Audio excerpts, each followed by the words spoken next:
38 नहीं होती। आप ध्यान से देखो, जिन लोगों के पास में सब कुछ है उनकी कमर 32 से बड़ी मिलेगी, 34 मिलेगी, 36 मिलेगी, 40 मिलेगी, 42 मिलेगी।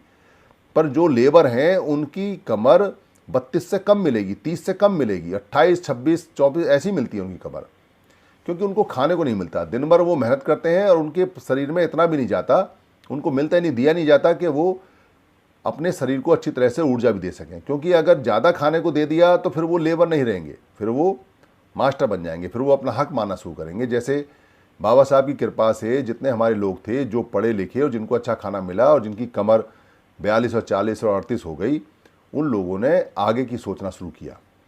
तो आगे की ना सोचें, इसलिए हमारे सारे संसाधन और सारी अपॉर्चुनिटी धीरे धीरे करके ख़त्म होने लगी। ये बात संगठनों को बताई गई और संगठनों से कहा गया कि भाई इसको आप रोको, इसको आप ठीक करो।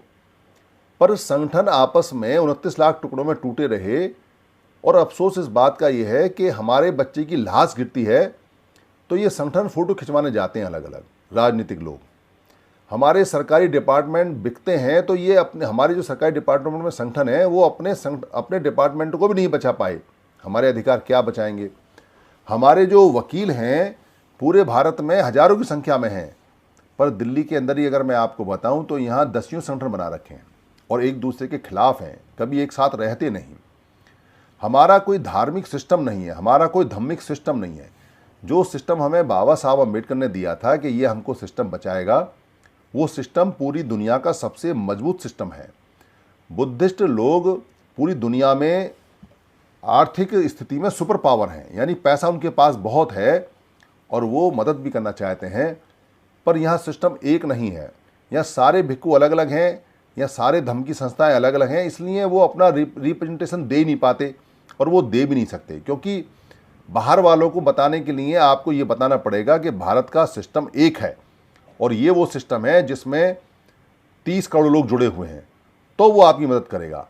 अभी गवर्नमेंट ऑफ इंडिया ने एक बुद्ध का कार्यक्रम लगाया, उसमें अम्बेडकराइट बुद्धिस्टों की या जो एक्चुअल बुद्धिस्ट है उनका कोई भागीदारी नहीं है, पर पूरी दुनिया को ये बताया जाता है कि ये बुद्धिस्ट कंट्री है और ये कार्यक्रम लगा।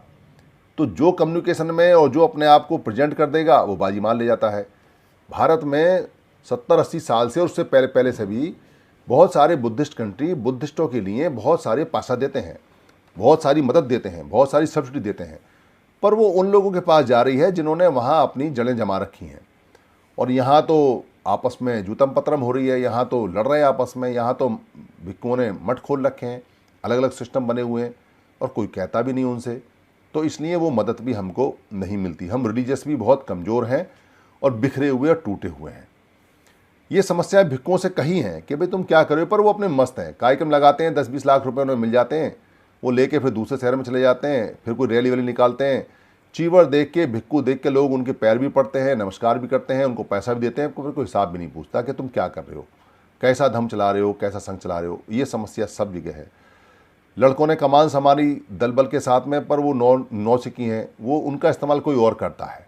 एक गाड़ी पकड़ा दो उनको, कुछ नोट दे दो उनको जो होटल में ठहर जाएं, कुछ उनको मौज मस्ती के लिए मोबाइल दे दो और कुछ उनको कर दो और उनसे हा हुल्ला करा लो। उन्हें नहीं पता क्या होना है, उनके लिए वही ज़िंदगी है, मज़ा आ गया बस। कहाँ गाड़ी का सोचा नहीं, कहाँ फॉर्चूनर आ गई, कहाँ मोबाइल का सोचा नहीं, कहाँ एप्पल का मोबाइल आ गया, कहाँ उन्होंने सोचा नहीं कि उनको 5 स्टार होटल में खाना मिल रहा है, कहाँ उन्होंने सोचा नहीं कि बड़े बड़े मीडिया के साथ में फ़ोटो चल रहा है, फ़ोटो खिंच रहा है और वाह वाह हो रही है, प्रसिद्धि मिल रही है, बस उसी में मस्त हैं।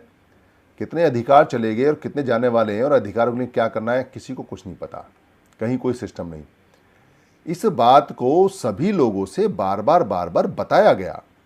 यहाँ 2 साल में जितने भी नेता आए, जो भी लोग आए, या ना भी आए तो वीडियो बना के बताया गया, या ना भी आए तो संघ के जितने लोग हैं वो सब बता रहे हैं, या ना भी आए यहाँ तो बार बार उनको समण ग्रंथ के थ्रू बताया जा रहा है, बहस हो रही है, बातचीत हो रही है, पर मरने को तैयार हैं, इकट्ठे होने को तैयार नहीं है।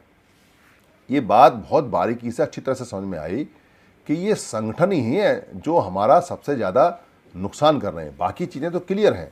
संविधान कहता है इकट्ठे हो जाइए, अपनी हिस्सेदारी ले जाइए। अड़चन आ रही है इकट्ठे होने में। इकट्ठे होने में समस्या ये आ रही है कि हर व्यक्ति को लगता है कि अगर इकट्ठे हम हो गए और इकट्ठे होने में अगर मैं उसका मुखिया नहीं रहा तो मैं प्रधानमंत्री नहीं बनूंगा। अरे भाई, कितने प्रधानमंत्री बना लो, समर संघ तो राजनीति में कभी